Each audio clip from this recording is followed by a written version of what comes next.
Eh, Bismillahirrahmanirrahim. Assalamualaikum warahmatullahi wabarakatuh. Nana semuanya yang saya cintai,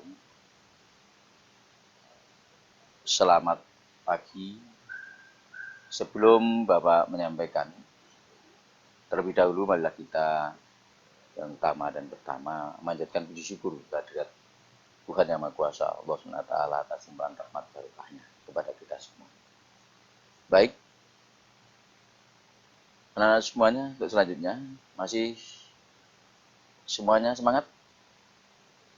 Nah, untuk itu terlebih dahulu sekilas Bapak perkenalan dulu sebelum menyampaikan. Nama adalah Sunarwan, yang mana nanti akan ketemu pada adik-adik semua kelas 10 ini dalam pembelajaran matematika, terutama matematika wajib nanti bersama-sama. Yang dulu ada image bahwa matematika itu sebagai momok, nah besok adalah bersama-sama. Nah, pembelajaran yang lebih menyenangkan. Barangkali itu sekilas dulu perkenalan, besok akan lebih detail lagi pada waktu bertemu. Untuk selanjutnya Bapak membawakan pada MPLS ini satu materi, yaitu perkenalan pembelajaran daring yang nanti akan disambung dengan SKS, sekilas SKS. Pertama adalah ini sebagai pengantar, nanti tidak usah saya pengantar. Pembelajaran adalah proses belajar yang dibangun untuk mengembangkan kreativitas berpikir kalian semua. Kemudian yang pertama pembelajaran daring. Daring itu adalah dalam jaringan, yang mana pembelajaran dilakukan secara online. Jadi di sini menggunakan aplikasi pembelajaran seperti bisa Google Form, Google Classroom, bisa Ruang Guru. Nah, kalian bisa menyimak yang sudah mendaftar pada televisi, itu ada Ruang Guru, baik sekali untuk pembelajaran, apalagi situasi seperti ini, pembelajaran daring ini. Untuk selanjutnya, bahwa ciri-ciri pembelajaran daring itu dilakukan tanpa tatap muka, tetapi melalui platform yang telah disediakan. Materi pembelajaran didistribusikan secara online. Begitu pula ketika nanti tes ataupun ujian dilangsungkan. Anak-anak sekalian, kita simak model pembelajaran daring. Maksudnya pengampu dan peserta terlibat secara penuh. Peserta melakukan pembelajaran daring dengan mengakses dan mempelajari seluruh bahan ajar, yaitu bisa mengerjakan di lembaga kerja ataupun berdiskusi, yaitu yang dipandu sama guru. Model pembelajaran daring dilakukan penuh dengan menggabungkan interaksi antara peserta, kemudian mentor di sini nanti Bapak Ibu guru, dan juga sebagai pengampu. Pengampu mendampingi mentor dan berinteraksi dengan mentor itu sendiri secara daring. Nah, mentor apa itu? Mendampingi, yaitu kita nanti bisa berdiskusi ataupun pelajaran-pelajaran dilangsungkan, koordinasi dengan peserta secara daring. Kita simak, yaitu skema di depan. Ada guru pembelajar, guru, kemudian ada pengampu, ada peserta kalian, semua nanti juga ada mentornya. Kita lihat untuk selanjutnya, anak sekalian, di dalam model daring ini, peserta melakukan interaksi belajar secara daring dan tatap muka, artinya tanpa tatap muka. Boleh diketik itu, secara daring itu kita tanpa tatap muka. Interaksi belajar dilakukan mandiri dengan memanfaatkan teknologi informatika yang ada. Jadi untuk HP yang namanya Android kalian sudah tidak asing lagi untuk dimanfaatkan secara positif, apalagi pembelajaran seperti ini. Baik anak-anak sekalian, untuk yang satu sebagai pengantar dulu, artinya yaitu pembelajaran daring, karena saya rasa tidak asing lagi apa itu daring.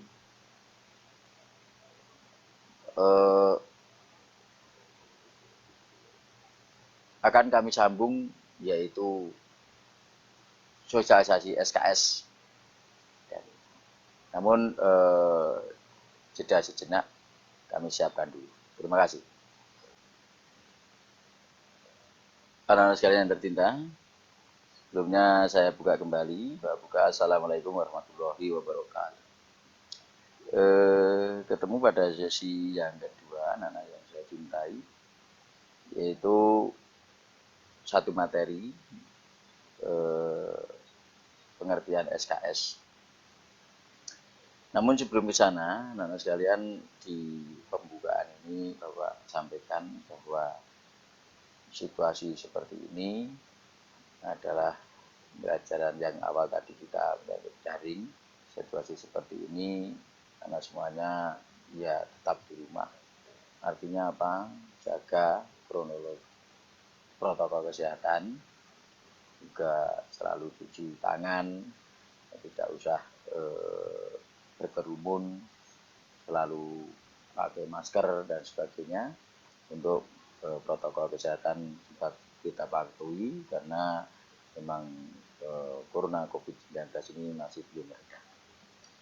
Terima kasih pada anak-anak untuk perhatiannya semua. Bapak mulai yaitu pengertian SKS. SKS itu adalah salah satu layanan di samping paket, ya. Jadi nanti akan melayani perbedaan setiap peserta didik itu tidak sama dalam hal ini, artinya tidak sama tingkat kemampuan kalian nanti tidak sama, untuk itu berlomba-lomba dalam SKS ini. Untuk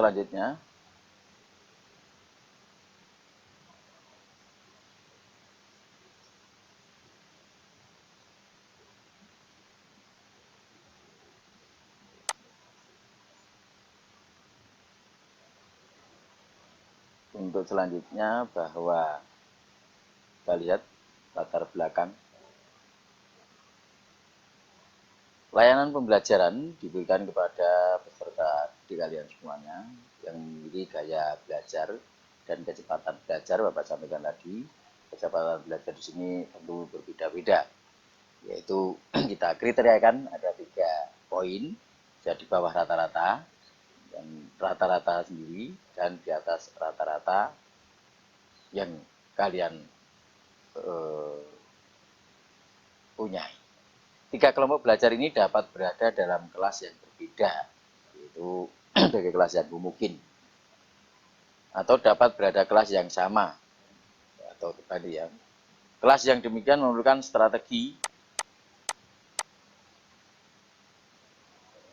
pengelolaan kelas yang tepat sesuai dengan dinamika kalian, yaitu peserta didik. SKS membantu pendidik dan sekolah, dalam hal ini satuan pendidikan, dalam merencanakan dan melaksanakan pengelolaan kelas agar dapat apa? Yaitu agar dapat memberikan layanan yang utuh, pembelajaran yang variatif. Nah, untuk SKS ini memiliki dasar hukum, anak sekalian. Kalian bisa simak, Bapak tayangkan pelan-pelan. Jadi ini adalah resmi, ya, layanan SKS ini. Undang-undang sampai berapa, saya rasa ini tidak perlu sekarang.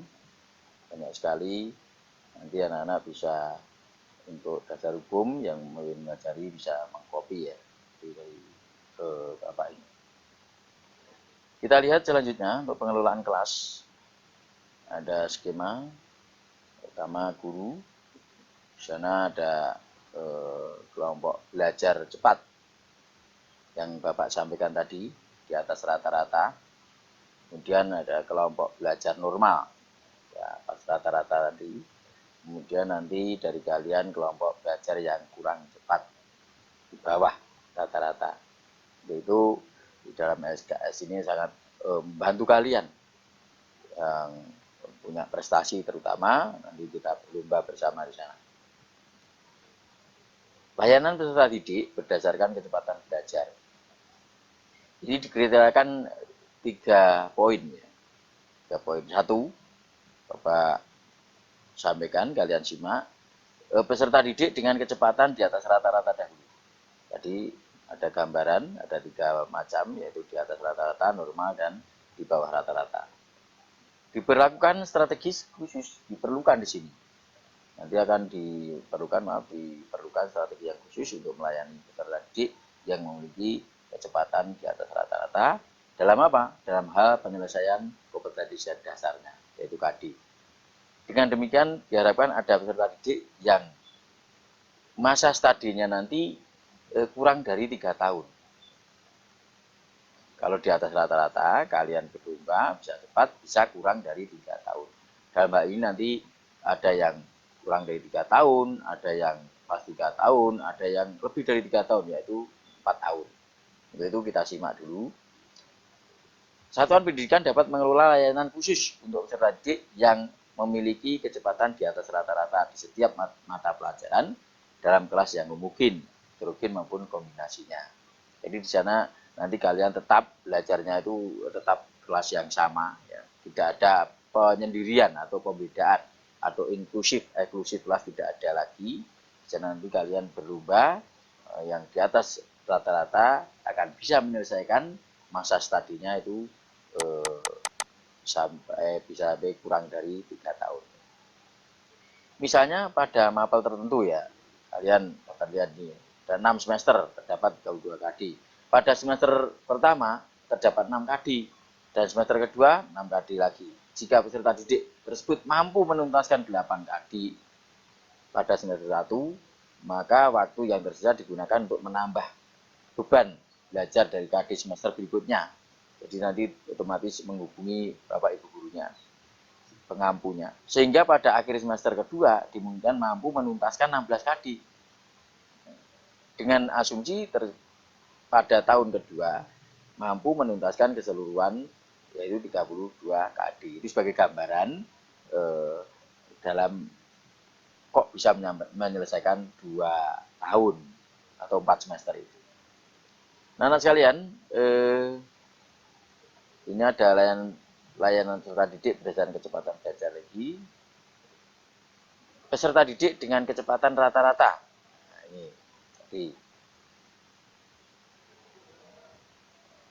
ini kalau kecepatan rata-rata itu artinya normal.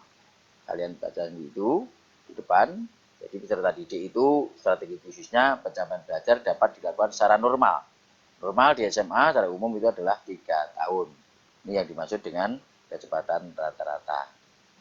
Jadi di sana sekali lagi dalam SKS itu anak-anak bisa berlomba sama-sama.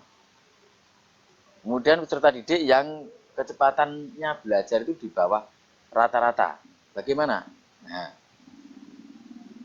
diperlukan strategi khusus dalam hal ini memberikan layanan pada peserta didik kalian dengan kecepatan belajar di bawah rata-rata. Jadi yang di bawah rata-rata.